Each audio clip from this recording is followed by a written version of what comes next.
কি ব্যাপার, তোমার আসতে আসতে তো লেট হলো কেন? ওই টোটো পেয়েছিলাম না তো, সেই জন্য একটু দেরি হয়ে গেল। কেন, তোমার গাড়ি কি হলো?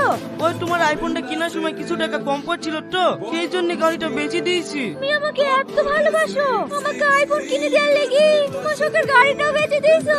আমি আগে জানলে মোবাইল কখনোই নিতাম না। এই দেখো মোবাইলটা বিক্রি করে দিয়ে তোমার গাড়ি ঘুরে নিয়ে আসো। আরে কি যে বলো না পাগলি, তুমি একটু আমার জান, তোমার জন্য আমি সব করতে পারি। কি ব্যাপার, তুমি এখনো মন খারাপ করে বসে আছো? একটু হাসো। ও হাসবে কি করি, ঘাটে কি মাল হারিয়ে ফেলেছে?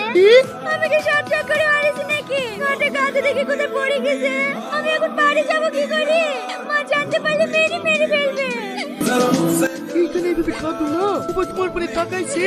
একটু আগেই তো বললেন আপনি ওর জন্য সব করতে পারেন। আপনার প্রেমিকা কাঁদছে, আপনি ওকে একটা মালা কিনে দেন না। আমি? হ্যাঁ। ঠিক আছে ঠিক আছে, তুমি কাঁদো না, চুপ করো। কালকে দিনটা আমাকে সময় দাও, আমি যেভাবে হোক কারোর কাছে ধার ধর করি তোমাকে মালা কিনে দেবো। এই তো, এই না হলে তুমি আমার শোনা। কিরে সফি, তুই এখানে কি করছিস? কি করবো ভাই, স্বামীদের সাথে 10,000 টাকা ধার লেছিল তো, শোধ করতে পারিনি, তাই ওর বাড়িতে কাজ করে শোধ করছি। সত্যি কর, ওইদিকে যে তোর গার্লফ্রেন্ডের বিয়ে হয়ে গেল, খোঁজ পেয়েছি? ওর বিয়ে হয়ে গেল।